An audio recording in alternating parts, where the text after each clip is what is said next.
Hi, and welcome to the Teed Myself podcast. My name is Matthew Miniman, and this is episode 83. What can losing your wallet teach us about break glass accounts? So, I don't know if you've ever had this happen. I certainly have never had it happen. Never had it happen. But, I've heard. You lose your wallet. Your wallet contains potentially cash, probably a couple of credit cards, maybe an insurance card, picture of a loved one, your driver's license, some other things that you might not want to get into other people's hands. But it contains a lot of stuff. It can contain a lot of information. And for women, women can have wallets. My wife uses a wallet all the time. She often misplaces hers in weird places. But also losing your purse or losing your backpack, whatever.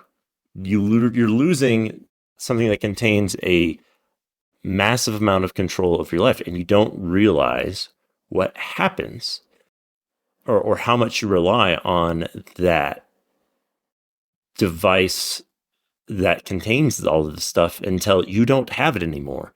Like, you probably don't even realize how many times you use your credit card in a day, or how many times you have to use your driver's license. It always seems like when you lose your wallet that you end up having to have a need for everything that's in there. I need to go to the doctor, so I need my insurance card, et cetera, et cetera. There's just tons of stuff. Anything. You know, you have a membership card to a bulk retailer. They need to show before you go in. This is difficult. And before the advent of the cell phone and many of the other aspects of ID, of digital IDs, this was much harder. So, with my cell phone, I can have my credit cards. I can also have my ID. Costco has an app, and I don't necessarily have to carry around that membership card anymore.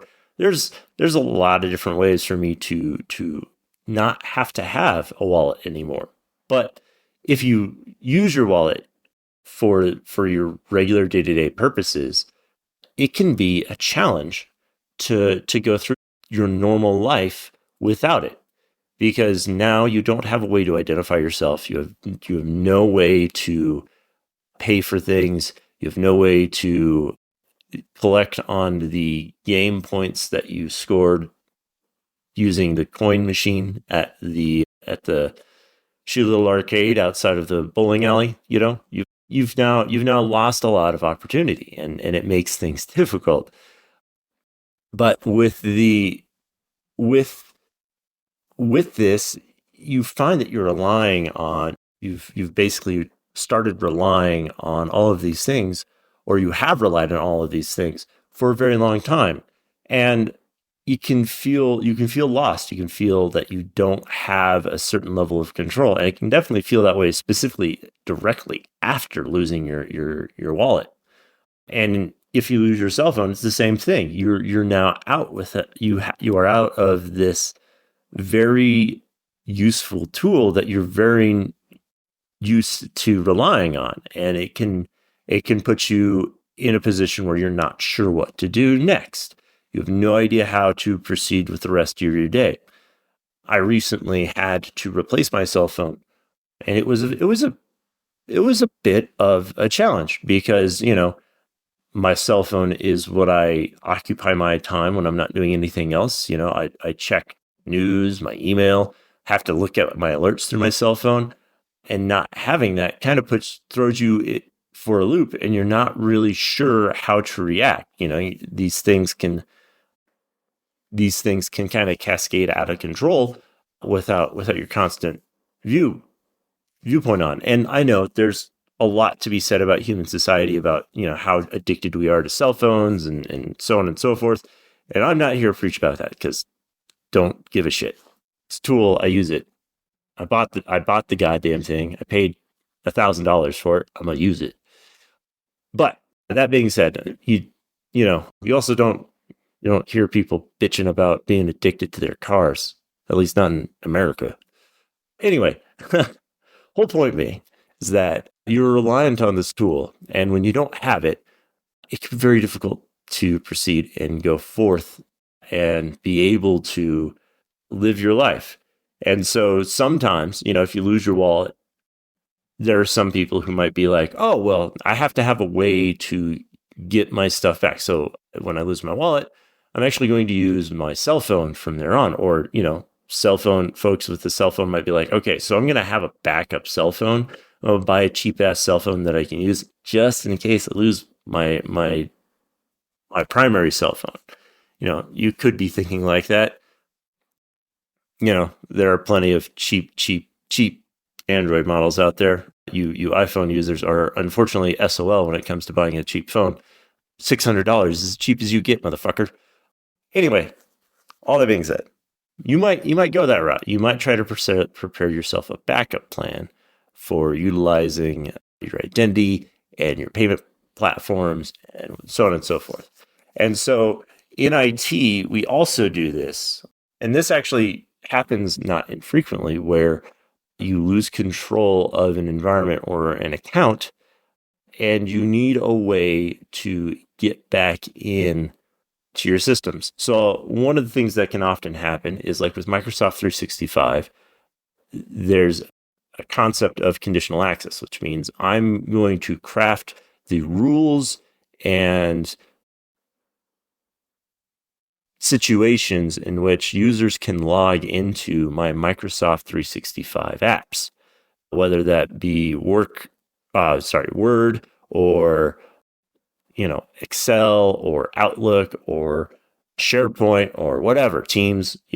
You can craft rules on how people can and cannot log into those platforms. But when you make a change to conditional access, one of the options is literally a button that says all users. So if you click that and you've configured your conditional access rules wrong, when you attempt to save, Microsoft does a very nice thing. I mean, they do it. They're trying to be nice. It's more annoying than anything else because it can prevent you from proceeding. But the warning is, this change will affect your user. Are you sure you want to continue and not exclude your admin account from this rule? And they do that because they're trying to prevent you from locking yourself out of your account, losing your ability to access that situation. And so what we in IT try to do in this situation, rather than not have our admin account associated with that, we have a break glass account that we disassociate from all of those conditional access rules. This break glass account is essentially a backup account that sits somewhere very protected. Nobody knows the password. The password could even rotate if you so choose. But this break glass account is intended to not be subject to the normal conditional access rules and never be used, and highly monitored and regulated, so that in the event I need to use it, in the event that I've fucked something up or I lose control of an account or something, I can still get back in. Another way that this becomes relevant in the world, and probably more akin to the I lost my wallet ID, is if you're a business owner and you actually do have an IT team, what happens if your IT team gets hit by a bus, or you piss them off and they leave, or they forget everything that they had, or they lose their access to their key vault? What happens to your organization should your IT person lose all those passwords and you now no longer have administrative control over your accounts or your platforms or anything else? What happens? How do you as a business owner react? How are you supposed to continue forward with your stuff? Normal day-to-day operations might not be affected too much to begin with, but then, how do you make changes? How do you add new users? How do you do any of that? So as an organization, you should plan for this. You should plan for your IT team leaving unexpectedly, whether you piss them off or you fire them or they find a better job or whatever. You should be prepared for worst case scenario. Should your IT team all get hit by a bus, who's going to be able to take control of those accounts? Who's going to be able to get in? You need to design a system to be able to recover from that. And it is something that is kind of goes by the wayside because people don't understand or don't plan on ever having to reach the situation. And they need to, because it can save a lot of headache. I will give an example of a recent situation that I had to go into. We have a client who decided to hire their own IT team, their own internal IT team, and so they got rid of our services, which is fine. It's totally fine. You can make those decisions as a business. If it makes more business sense for you to run your own IT, cool, awesome, do it. If you think you can save money, no fucking skin off my back. It's what's best for you. But what happened in this situation is they hired somebody, and this person, through some in either internal politics or some feeling of their own, got pissed and just left this company up shit's creek without a paddle. And they called us seeing if we could help out. And that's a really hard place for a business to be in. They've now lost this person in IT, and they don't know if this person in IT is going to maliciously connect and be a jackass and start fucking with their shit. They don't know that. And so they wanted us to get in and kick him out and gain access. But they didn't know any of the passwords of anything that's internal into their system.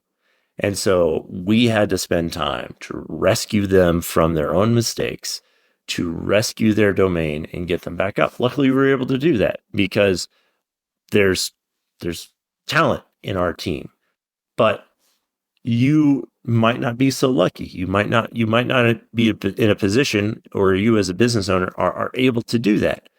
You're not able to contact a more experienced team of individuals to get into your systems. You might not be able to get anybody else into those systems. If you're in a controlled environment, that might not be something you can do. And so how do you handle that as a business owner? How are you going to gain back control? And that's where break glass account comes into play. It's something that not just one person knows or can have access to, but it's there in case the IT person or something happens and there's a total loss of access to the back-end platform. It's a very useful thing to have. The nice thing about having a break glass account is it also doesn't count against your license counts, because most organizations don't charge per user, and even if they do, there's a way to set up a functional account to then gain access into it. So most organizations will allow you to have this break glass account. And having it isn't necessarily you using it, but it is going to allow you to get to a position where if you do need it, you at least have to have it. And so you're not completely locked out. You don't have to worry about hunting down somebody who can get you into the systems. You don't have to worry about crawling back to the person who decided to leave your company. And you don't have to pay a massive consulting fee to somebody who's trying to get into your system. You don't have to do any of that. You can just use this break glass account and you can go on with the rest of your day. So, in the end, how do you craft this break glass account? How do you protect it? How do you craft controls around its use? I would say, make sure that in your business continuity or disaster recovery plans that you do have this called out, that you do have this thing called out. You don't necessarily have to name the user. You don't necessarily have to have a password in there anywhere. Obviously, you don't have a password in your business continuity plan or your disaster recovery plan, but you don't necessarily have to specifically call out what it is. You just have to identify that there's a place for it and it's known, and who to contact to get that information. And typically the person who should be contacted is the owner or somebody who, no matter what, they're not really going to be leaving the company. So, a legal partner, a lawyer, somebody who is a third party who has a contractual obligation to follow through with certain things, anything like that. So, you want to make sure that you craft your response plans accordingly. But then where do you put this? How do you react to this? You want to put this into a place where you can give other people access should they need it. So, a very simple way to do this is to have a safe, like a fire safe, and just put the username and password in there on a thumb drive or on a piece of paper. Fuck, I don't know. But make sure that the safe is properly secured and that its access is tightly controlled. You can do that. You can also, the more preferred method is put it into a password manager that you can have access to, whether or not it's a personal password manager or a professional and enterprise level one that you have some level of outside control over. So for instance, if you use a third party and you use enterprise services, if you lose access to it, you could always call the organization that's in charge of that password manager and see if they can get you back into the account by resetting the password to the account. And you, as the owner of the overall relationship, can call and get that done. 100%. These are absolutely things that you can do to store that password. You can also, keep it directly with a third party and make sure that third party has the legal obligation to keep it safe, but also has a legal obligation to give it to you when you need it. Those are absolutely valid scenarios. But also, you don't want to just store the password security. You want to monitor that account, and you want to monitor it voraciously. Basically, you want to make and set up rules to identify when that user's logged in. You want to make sure and craft rules about how it can log in. So maybe craft that it's limited to a specific IP address or a specific region if you can. You just want to make sure that the circumstances and situations in which this account can be used are very limited, because this is going to be a break glass admin account. It's going to have global admin permissions over your entire platform. And so should an attacker or an unauthorized party gain access to this account, it can be deadly to your organization in the event that malicious party gets access to it. And you do not want to be put in that situation. So you want to make sure that you know when the account's being misused or used inappropriately.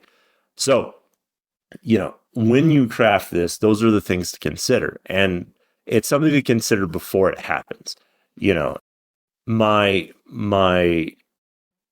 guy who owns the company that I currently work for, I think I said this on the last episode, but again, the thing that he likes to say is there are two times when people will think about cybersecurity, or really any security practice, and that is either before a breach or immediately after a breach.